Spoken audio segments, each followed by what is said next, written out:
The information provided on this podcast is for general informational purposes only and is not intended as a substitute for professional medical advice, diagnosis, or treatment. Always seek the advice of your qualified health provider with any questions you may have. Never disregard professional medical advice or delay in seeking it because of something you have heard on this podcast. Reliance on any information provided here is solely at your own risk.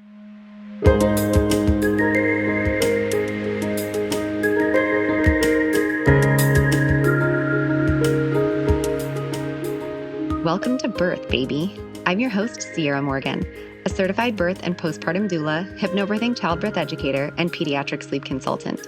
I'm also the owner of a doula agency in Austin, Texas, and the founder of the Birth Baby Academy, where I offer classes for both parents and birth professionals.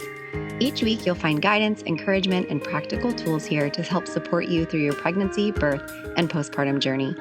Thank you so much for being here and for supporting this podcast. If you enjoy what you hear, please take a moment to like, follow, rate, and review wherever you listen. Your support helps Birth Baby reach more families who can benefit from this community.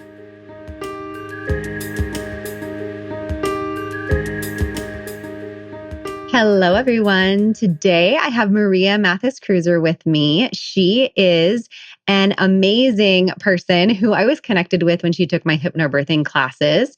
A little bit about her is that she is a hill country writer, artist, volunteer addict, chaos-wrangling rancher, and now a brand new mama. The long road to Alice, which includes infertility, IVF, a little bit of a plot twist I'm not going to mention yet, and all of these things gave her new grit and softer edges. She writes with humor and heart about choosing your best self, advocating kindly, and navigating postpartum without the shame spiral, all against the backdrop of a ranch life where the goats are loud and the love is louder because she has the most fun chaos life, and I love it. And you guys are actually going to get a little taste of her writing today, and she's going to come back for a part 2, and you'll get some there too. So thank you so much for being here today, Maria. Thank you for having me. I'm super excited. I just got done feeding everybody, milking goats this morning, and it was pure chaos per the usual. Yeah. Lots of screaming. Yeah. Thankfully, my husband has the baby this morning, so it's his deal. I do think that your daughter's going to grow up thinking that her siblings are goats. Yes, probably. She is by screaming goats completely. Yeah, I think that that's actually means that you're doing a really great job parenting. I would hope so. She does not fazed by barking dogs, screaming goats. When we go to competitive shotgun shoots, just completely unfazed. Nice. She's going to be a well-rounded little girl. So if you would not mind starting by telling us a little bit about your journey of getting pregnant and how pregnancy was for you. So it was a road. It was not as short as I thought. I feel like a lot of people, when they start trying, they think it's going to happen super quick. And for some, it does. And it can go both ways. You can have mixed feelings about that. Totally get both ways. But for me, it took 2 years plus. And we ended up having to do IVF, which not great, but could have been worse. I feel like it had to do 2 egg retrievals. Those were probably the worst. The transfer, I only had to do 1, which forever grateful for that. Yeah. It was a sticky little bean, but the egg retrievals, because we only got 3 embryos total out of 2 egg retrievals. And that was that waiting period is absolute torture. And I've kind of managed to bury it deep in my soul and forget about it. So heads up if I get all, weepy over the reading. I am only 3 months postpartum, so I have good excuses to still cry. I'm 7 years postpartum and I still cry. So love that. That's my excuse. We're connected to our emotions. Yeah. That's the excuse. There you go. I like that. I like that spin on it. Just like we say, little girls who are bossy are assertive. I like the positive spin. So you got pregnant with one transfer, which lovely and wonderful, although it's still very stressful to wait. So once you found out you were pregnant, what were some of the things that you did to prepare for birth? And how did you choose who your care provider would be? Oh, man. So that one was a ride, the second long road. So I had this, everybody goes into pregnancy with just this like absolute fantasy of how it's going to go. Somewhat exactly the same as when you try to get pregnant. You're like, oh, this is going to go exactly how I envisioned it. Absolutely not. That is not how that went down. Those rose-colored glasses. Yes. We started out after getting pregnant. I wanted to do a home birth, but I obviously live in the sticks. And there were some risk factors on top of living in the sticks. So the really amazing midwife, June, was like, I'm not quite comfortable with this. Can we perhaps, look at a birth center? So I went and looked at a couple different birth centers. I kind of settled on one. And unfortunately, I risked out of there too. So then I'm like, all right, well, I guess we're doing the OB route. And I kind of scrambled there because they didn't do an excellent job of screening me before taking me on. So when I had to find my OB, I was like 12 weeks already. And I had already graduated my IVF clinic and like I was scrambling and it was not fun. Finally settled on Seven Oaks out of San Antonio because I'm halfway in between San Antonio and Austin. And Christine De La Garza was my OB and she was just incredible. She does not sugarcoat things. If you can respond with like, this is what I'm doing and this is the data behind it, she's like, okay. But she was always very realistic with me and very honest. And I really appreciated that in a provider. She hands down goes down as the first OB or OBGYN that like heard me in the sense of like, oh, you have something wrong. We're going to do, if you say it's wrong, something's wrong. Yeah. A quick question. I just thought of something.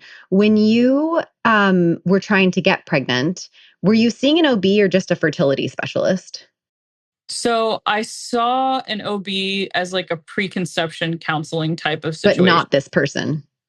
No. Not the same person. They were out of, this OB was out of Marble Falls because that is even closer than Austin and San Antonio. Yeah. But it did not have a big hospital. And I just saw too, I forgot that when you originally submitted some things to me, you do have an IVF letter. Is that something that you want to read? Yeah, I need to find it. I totally forgot that that was one of the things. It's called Letter to the Empty Room. Yes, I have it pulled up. And trigger warning, I do mention miscarriage in this letter. So anybody that needs to take a pause, be aware it's in there. I didn't mention I'm just so thankful that you are vulnerable enough to share these beautiful writings with us. So I'm excited. Thank you. So are we going to kick off Letter to an Empty Room? Let's go, girl. Yep. Letter to the Empty Room. Dear room, I swept you and waiting.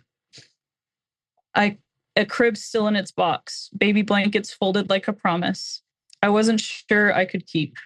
One Christmas, I joined a baby blanket exchange. The old wives' tale said if you wrapped it and tucked it under the tree, next year you'd have a baby to wrap it in. So I slid a soft flannel under the lights and kept watch while the calendar turned. I tucked letters to my unborn baby into a glass jar, each one dated, hope sealed under a metal lid.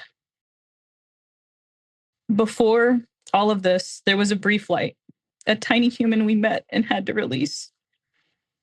For a long time, I kept the room dim. When I could finally reach my grief, I hung a sun catcher for you. Not to lock your memory away, but to let your light keep dancing across the room. When we started IVF, waiting grew teeth. Every twinge became an omen, every bathroom test a courtroom. I carried my phone like an altar, volume up, battery full, breath held, for the clinic's number to bloom on that screen. I learned the names of the medications and lined the needles and syringes up like fence posts. I marked calendars until the paper thinned. In the mornings, I was brave, and at night, I was a math problem. follicles, doses, odds. And then quietly at dawn, a yes that didn't shout, only widened the doorway. You know the rest. There is a cradle where the echo used to live, and tiny socks draped on your windowsill, and the blanket has unfolded itself into a warm, breathing weight. You are never empty. You were practicing. With all my fierce, ordinary hope, me. It's beautiful. I love that little last part. You were never empty. You were practicing.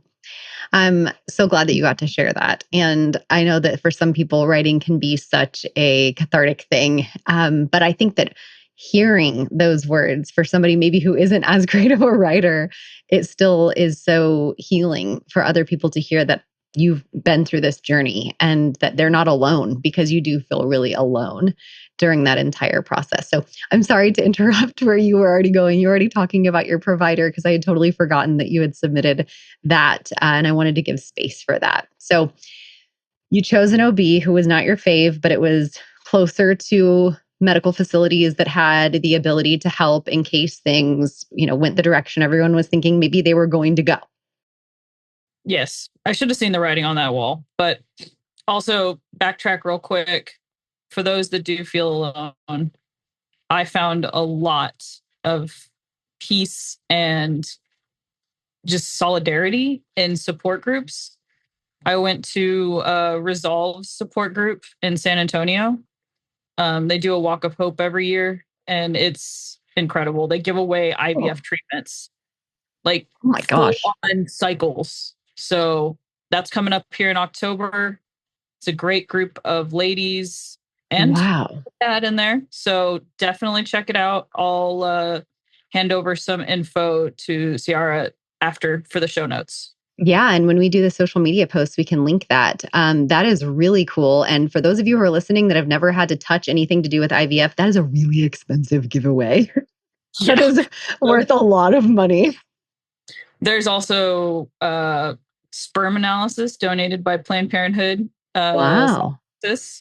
And MJ at See My Baby Live is doing follicle counts. And I just met her the other day in person. It's incredible. I love her. I'm going to have her on the podcast.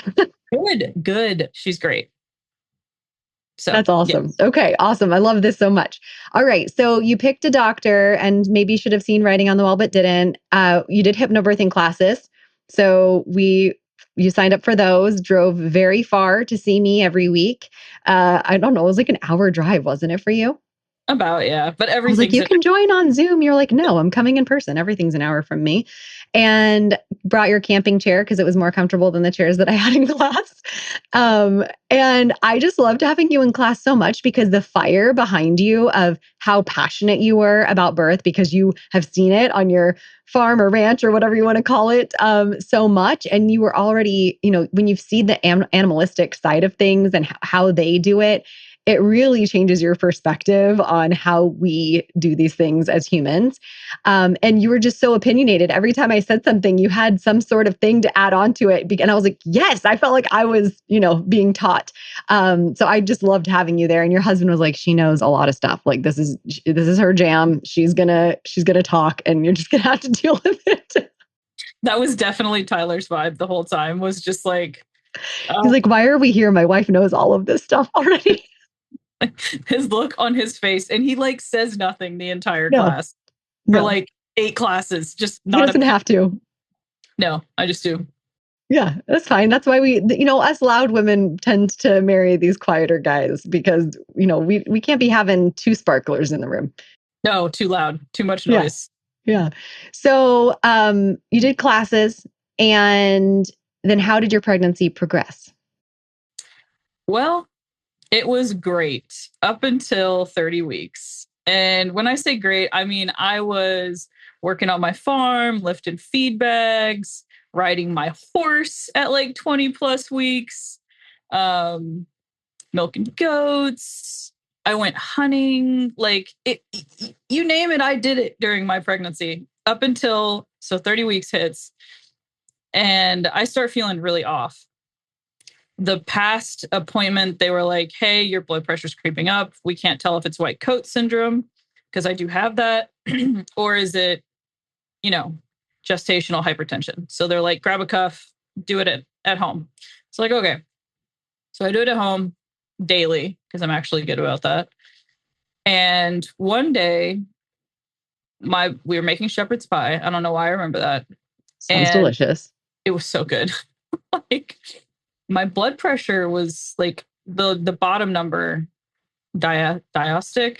I don't know, whatever. Diastolic, I think is Something. The systolic and bottom number was diastolic, I like think. 101 and the top was like, I don't know, in the 140s, which 140 is not great, but the 101 was like, they cut me off at like 100. Call the OB on call. They're like, okay, with your history of high blood pressure or gestational hypertension, because they'd marked that down, we want you to come in to the labor and delivery and get a workup kind of thing. So we go in. This is like 7 p.m. at night. And they admit me because, of course, my blood pressure decides to spike while I'm in there. For the first 2 readings, don't remember what they were, high enough that they were like, you're not leaving. And I was like, oh, God. And you love hospitals. Oh, my God. Like, I was the one a home birth mom getting admitted to the hospital prenatally. Yeah. I only laugh because it's like just too ironic. It really is. And then like, so they do the workup. It takes like 2 days. They do the 24-hour urine and it comes back at like 3:30. Right. Literally 30 points past the cutoff of preeclampsia. And I'm like, are you kidding me? My blood pressure stabilized completely, went down. In fact, like when I was doing nothing, it was staying completely normal. So they're like, and she's not hauling those feedbacks. Yeah, exactly. Like, we're going to give you steroid shots because those initial readings, they were like, you're going to be delivering in like Say again, how many weeks were you again? 30 weeks. 30. I turned 30 weeks on the day of the diagnosis. So that was Saturday. And then Thursday and I went in Thursday night. Friday, they were doing that workup. And Saturday, they're like, okay, you have preeclampsia. And the MFM saw me, my OB saw me, and they're like, we don't think we're going to keep you in here for the next 5 weeks because we think you'll just stage a coup and escape. You're going to start getting all the other moms and their antepartum rooms. There's going to be something happening. We're going to have riots. Exactly. Like I'll be rappelling out of windows. Like, you're not keeping me in here for 5 weeks. I'll go insane. So that was absolutely not happening. And since my blood pressure went down so low, they were like, we'll let you out, but like, you now have to come in twice a week for NST. On an ankle monitor. Basically, it felt like that, honestly. And then like checking in with my parole officer twice a week, extensive testing to make sure I'm not misbehaving and that Alice is all right. But she, my favorite was when the MFM was like, you know what? The baby is thriving. She's doing great. You're the problem. I'm like, thanks. That's great. I really appreciate that. You do like to make waves, Maria, I will always look back and be like, at least she was good. Maybe I was an active organ failure, but my baby was fine. So it's fine. The life of a mother, just wanting to make sure her kid is okay. So that was reassuring for sure. So we made it. We went, let's see, 4 weeks. Yeah, like 30 something days.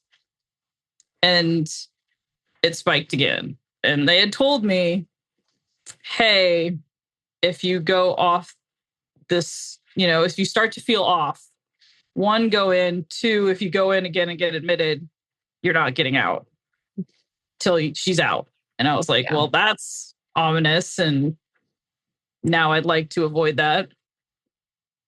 But made it like, I don't know. So I delivered at 34 plus 6.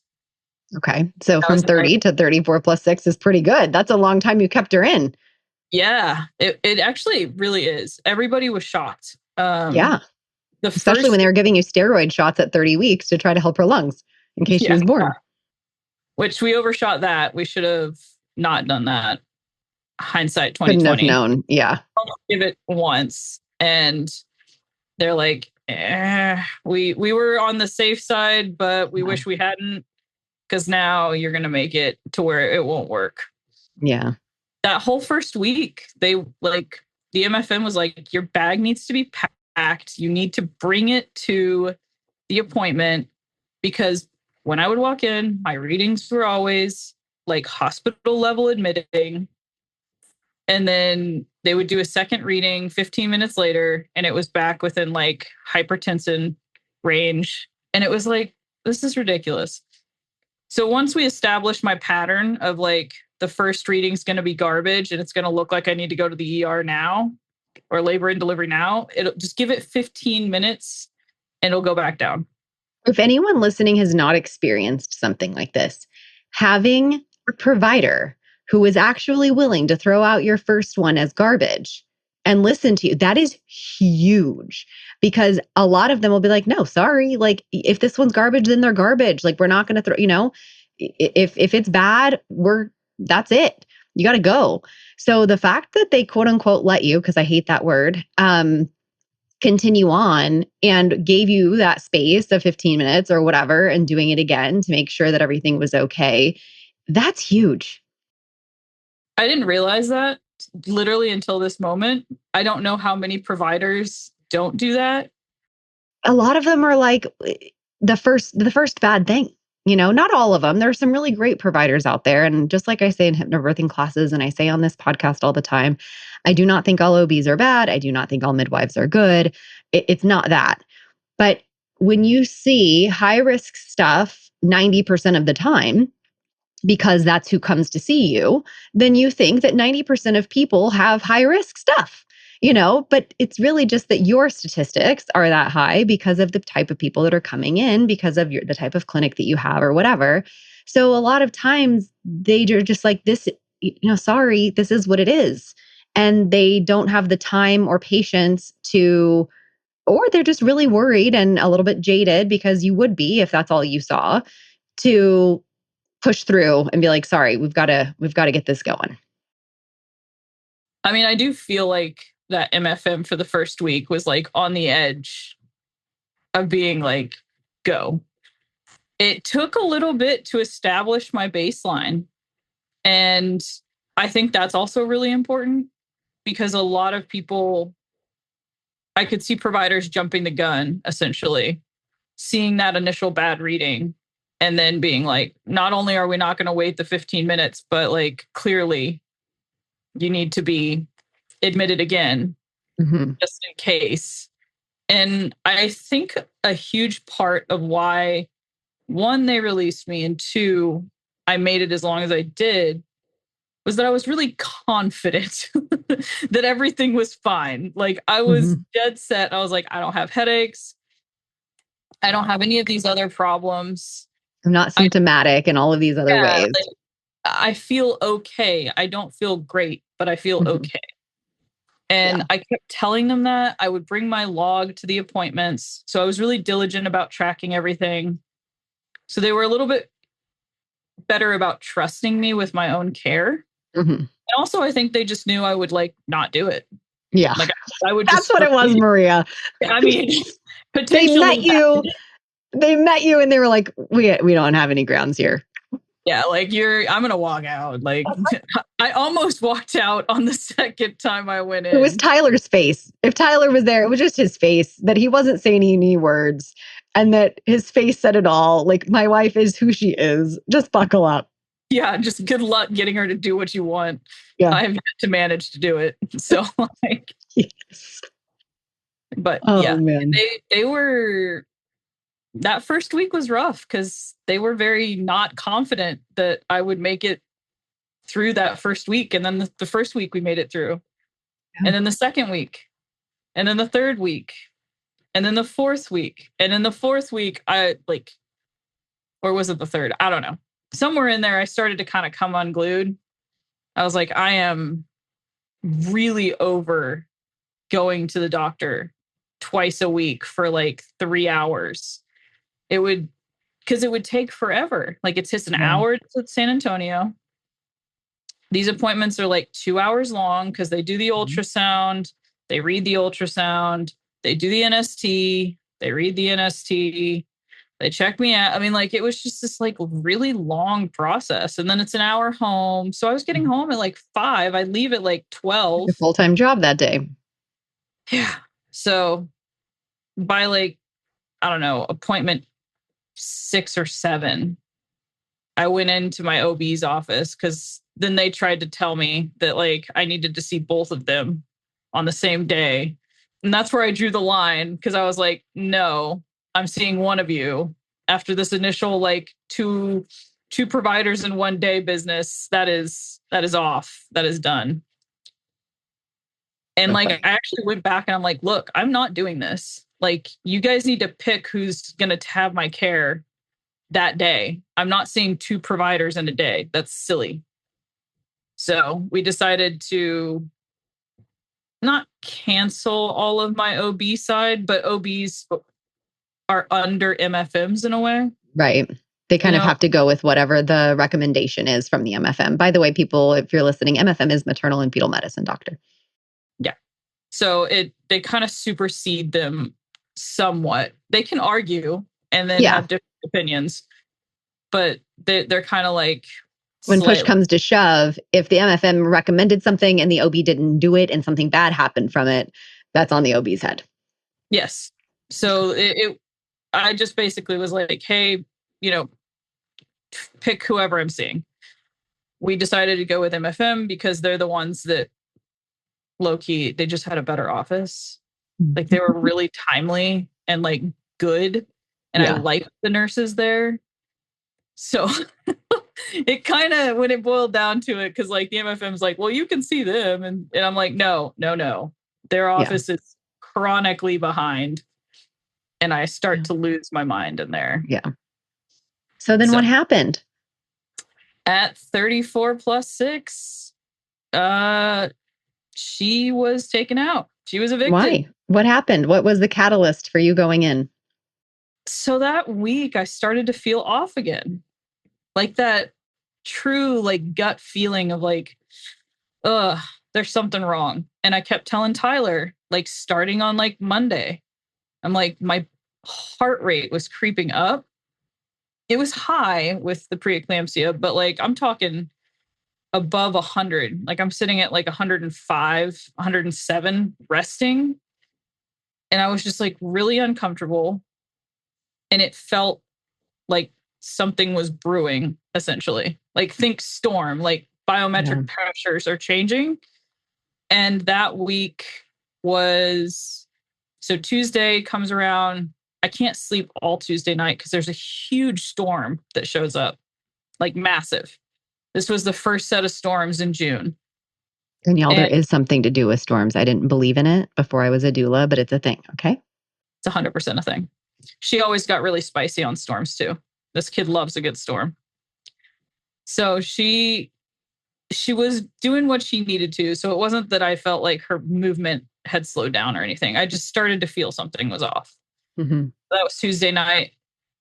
And then Wednesday rolls around and like, I keep telling Tyler, I'm like, something's wrong. Like, I don't feel right. Like, we're going to have to go to the hospital soon. I don't know when. I don't know if it's this afternoon, this evening, or tomorrow, but we're going to have to go in soon. Like, I could feel it in my bones level. Like, you need to go soon. Yeah. So what we did was he tries to install the car seat to preemptively, like, keep her in as like a 3D chess move. Because he's like, if we install it, then she won't come. Yeah. He's like, trying to work with all of the, we're jinxing it. He's trying to jinx it. Yes. And so I was like, okay, I like that plan. I don't think it's going to work, but it's a good plan. The hospital bag's been packed for like a month. So that wasn't the issue. And I like take my shower Wednesday night because I hate the showers at the hospital. Get completely like my stuff together. And then that evening at like 8, I'm like, we're done. Like I'm getting high readings again. Like past my threshold of what I need to go in. Like the level of like prophecy fulfillment that I was doing was wild. I don't know if I jinxed myself or if I just knew it was coming, like mom's intuition, but I knew it was coming. We go check in Wednesday night. There is a literal tornado warning while we're at the hospital. And it was like It was flooding. Hurricane Alice. Yeah, exactly. It was flooding in San Antonio. Like it was wild. So that was Wednesday. They take the first two readings and they're normal-ish. They're high, but they're not like stay high. And so they're like gonna release me. And I was like, oh my God, this is the best. They're gonna release me. And then that last reading spiked up again. And it was gonna be like where you have to sign the paperwork to leave. You know what I mean? What is that? Like AMA, against medical Yes. advice. Yes. And I was like, I was going to do it based off the first two readings. And then like the tornado warning. And then a tornado touches down like 30 minutes from my house, which is like a really weird spot because it's the hill country. So like, what is happening here? Like, that's a sign. Don't go home. So I end up staying in. And then my OB sees me the next morning. And she's like, okay, we're going to try to make it to 35 weeks, which is Saturday, because it's not an automatic NICU stay at that hospital if you make it to 35. Oh, cool.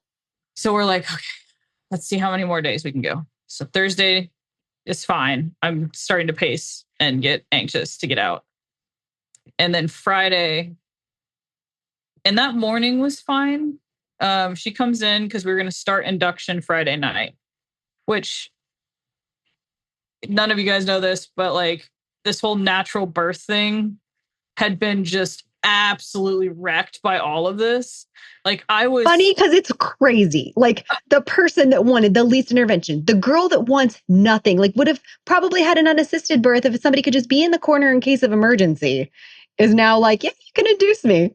Yeah, let me go like have my kid out in the wilderness level. Like I'm gonna go where the goats do it. Yes, by the barn. Like just leave me be. And for all this to happen, I was so mad. I was so mad. Like first plan was natural. First was never an induction ever. And then, let her come when she wants. No, that plan's gone. So I had to forcefully evict her with an induction. Yeah. But this kid had been flipping every 2 days.